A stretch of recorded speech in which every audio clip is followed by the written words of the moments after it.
Office one day and received a phone call from a member of the Home Builders Association of Delaware, and they wanted to partner with us, start a project with our construction trades, and it came up as a shed project. They wanted our construction trades as well as our technical drafting career program. Sat down with an architect that they sent in, they came up with the blueprints, and then they've also sent in builders to work with our construction trades, including carpentry, electrical trades, HVAC, and plumbing, to get this shed project off the ground.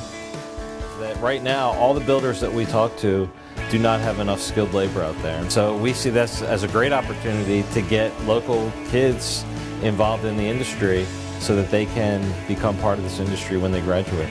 As the Home Builders Association of Delaware, we have brought together the suppliers and some of the technical expertise to try to bring that to the kids so that they can put these sheds together. So what we did, we kind of made it as an in-shop competition for my seniors. And so I let them use whatever software they felt comfortable. They could use AutoCAD, Revit, SolidWorks. And once they, got in their comfort level, I kind of let them take the wheels from there. I gave them, full freedom for design. We had some constraints, like what size the particular shed was.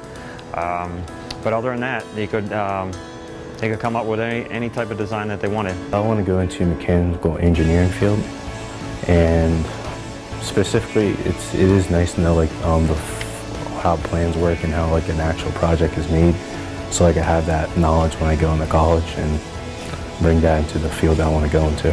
For the software, we use Revit. I'm particularly new to Revit, haven't really had any experience, so working on the shed really sharpened my experience with Revit.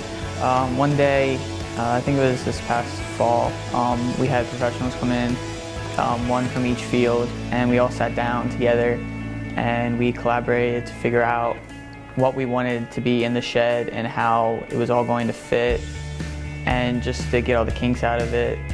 And it was really interesting to see all that go down and to learn from all these guys who've been doing it for so long. I just can't wait to see the final product. My involvement in this project was designing the structural aspects of the shed and giving the plans to carpentry so that they could build it with the blueprints that I made. So when we were told about having to do this shed project, what I did was explain to my students what the process is going to be, what we're going to do, and we're building 2 sheds. I selected 2 groups of students, 4 in each group, that were going to work on it, and then it serves as a form of competition, and at the same time it's going to be a learning process. So I've always worked around as the coach. I move around, I direct them, I give them the next step that they have to go through. As a group, Ms. Hansen chose 4 of us to work on the project, so we all together built the base, the walls, the roof, so we all had a share in constructing the shed.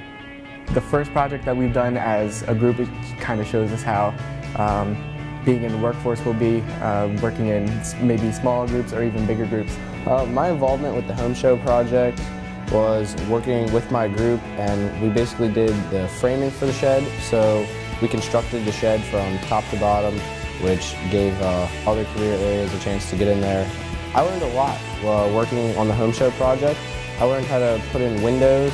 I basically learned how to construct the whole house from top to bottom and everything that needs to be done. I would say that throughout this process I've learned a lot, and also learned how to work with other people. It gave me a chance to see what it would be like working in a construction field. I had the students produce a plan for the sheds and design the electrical system so that it mimicked a small house. It was based upon the National Electrical Code, so everything was up to standard and code. The students designed it, drew it, brought it to me for approval, and then once it was approved, they went out and actually performed all the work, got everything wired up. These sheds, basically I run all the electrical wire from one panel to multiple receptacles, switches, and lighting for inside and outside the shed. Teamwork makes a big difference when you're on a job site. You can't do everything you want to do alone. Sometimes you need backup from your friends. This was the first time I ever ran electrical through walls or into a ceiling.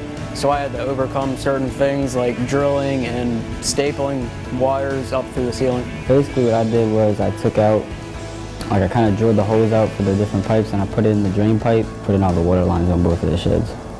It really taught me how to like a lot of leadership kind of thing, because I worked with 2 other people that kind of helped me on the project, and I learned how to manage them. It was a lot of measuring out and trying to figure out where the holes were, and I had to drop the pipe down a couple times. The HVAC class involvement was that we installed mini split systems. Mini split systems are unique in that they don't have any ductwork involved. This allows us to save money and time when installing these unique systems. It provides heating and cooling to the shed because there is no ductwork. Also, it provides a lot more space for the user in the shed. We're looking forward to a very successful project and raising a lot of money for the school.